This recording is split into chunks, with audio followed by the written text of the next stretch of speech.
ẹ kú ojúmọ́ ẹ̀yin ọmọ ìyá mi, ẹ káàsán ẹ̀yin ọmọ ìyá mi, ẹ kúrọ̀lẹ́ ẹ káalẹ́ ẹ̀yin ọmọ ìyá mi ní gbogbo ibi tí ẹ ti wò mí, because ní sí Nàìjíríà lẹ ti wò ní oníkọ́ lẹ ti wò mí, gbogbo àgbáláyé lórí mi ló wò mí ló mọ́nítọ̀ mi. Mo dúpẹ́ lọ́wọ́ yín, Olúwa lè máa bá mi ràn yín lọ́wọ́. Ẹ̀yin náà gbogbo kò tẹ́ bá dọ́wọ́lé àjòrí ṣe. So thank you for the 100,000 followers. So thank you very much. God bless you. Mo mọ̀ pé èmi fọ́lára mi èèyàn ni mí, èèyàn náà lẹ́yìn náà, bọ̀tọ̀ Olúwa Lédùmarè ó ní èèyàn láṣọ iyì ni èèyàn. So èèyàn ẹ̀yin ní aṣọ iyì mi, ẹ̀yin ní aṣọ iyì tèmi, Olúwa Lédùmarè ní aṣọ iyì tẹ̀yin náà fọ́lára yín. So lágbára Èdùmàrè ọ̀wọ̀ tí ẹ fún mi, iyì tí ẹ fún mi lágbára Èdùmàrè kò ní tán lára yín lágbára Èdùmàrè. Èyí tí mo sọ bẹ́ẹ̀, èyí tí mo wí bẹ́ẹ̀, àrígbé àṣẹ bẹ́ẹ̀.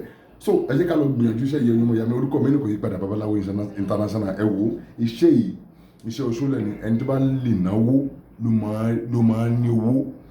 Jẹ́ ká lọ wọ 1,000 naira tuntun agánrán, ẹ̀rí bó ṣe rí 1,000 naira tuntun agánrán.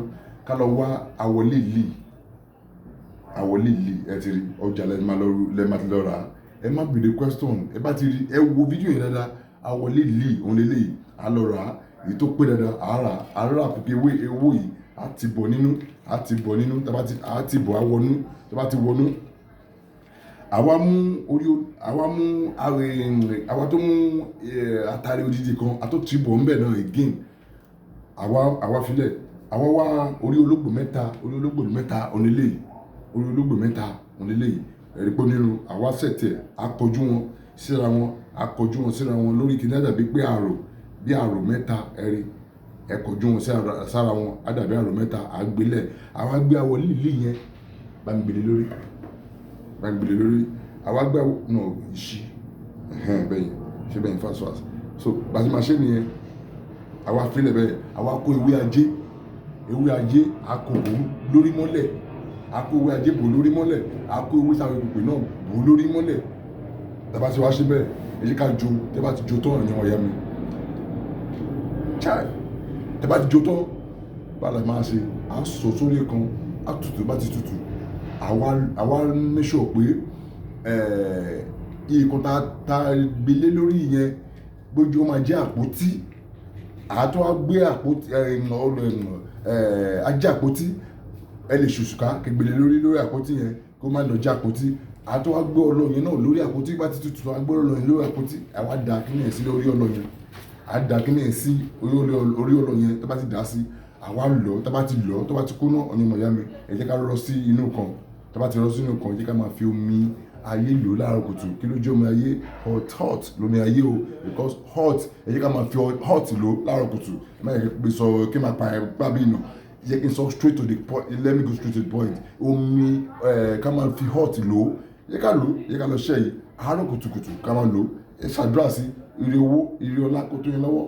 Osole tó dágájíá ni, ẹ jẹ́ ká lọ ṣe. Ọmọdé ni àgbàlagbà ni, kò sẹ́ni tó lè ṣe. Bó pè mí kí n bá ṣiṣẹ́ yìí, màá sọ pé kó mú 100 million wá. So ti gbọ́ mi, gbìyànjú má yọ ọ̀lẹ ní ẹ, ọ̀lẹ, you are lazy person. That's why táwọn ẹgbẹ́ ẹ̀ ṣe kọjá nígbà iwájú ẹ lẹ́gbẹ̀ẹ́ tó fi ń lọ. Mo rọ̀ ẹ́, má jẹ́ kí wọ́n gbá ẹ, má jẹ́ kí wọ́n fi orúkọ mi àbí ojú mi gbá ẹ o. Nọ́mbà mi màlélẹ̀, bá mi sọ̀rọ̀, o fẹ́ bá mi sọ̀rọ̀, o fẹ́ sí kíní kan wáyé pé o fẹ́ confirm àbí ẹnìyẹn tí ń béèrè owó lọ́wọ́ ẹ, make sure kó ṣe fídíò pẹ̀lú mi. Tó bá padà wá bá mi pé làwọn ti gbá ẹ ṣe kíní kan, máa ṣépè fún ẹ. So please and please, mo mọ̀ pé mo like ẹ, mo lè nífẹ̀ẹ́, mo fẹ́ kó jẹ́ kó ń fi orúkọ mi gbá ẹ. That's the reason why mo ní gbá ẹ sọ́ọ̀sìn. If you want to make any payment with anybody, either me, please and please, what you need to do is this: make sure you do video call with that person, please and please.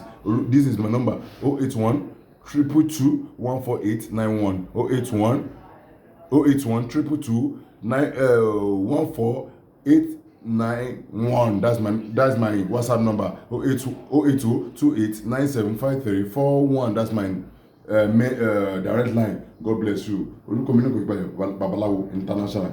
God bless you. God bless you. God bless you. Please share the video. Ìwọ nìkan kọ́ ló ní ìdí owó. Ilé yà ti dé. Ìwọ nìkan kọ́ ló ní ìdí owó. please share the video. God bless you ẹ̀yin ọmọ ìyá mi èrè ìbùkún àjẹtẹ bó bá ti gbọ́wọ́lé to share wà lọ wájú ní padà sẹ́yìn ẹ̀yin kan tẹ́ rò pé pastor gẹ́nẹ́ kan pastor máa rí mi pastor máa ṣe gẹ́nẹ́ kan ìwọ tó wo fún alára ẹ̀ wò de bó bá wù ẹ́ kó pè mí kó sọ pé kí n báyìí lọ copy ẹ̀ wà á rí kan tó máa ṣe fún ẹ mi wà láì tàn àmà máa copy ẹ̀ fún wà láì mi ní copy ẹ̀ because ìgbà tí mo sọ fún ẹ sí kókó share ṣé orí kan ó mọ̀ pé mo ní I have a policy I can give out but bá ti sọ pé ṣe kan báyìí ṣèwọ náà ṣe má disturb mi ṣe ire o àti bùkọ́ jẹ́ tí ẹ bó wá ṣe ṣí ẹ̀ wà lọ́wájú òní padà sẹ́yìn. Thank you very much. God bless you.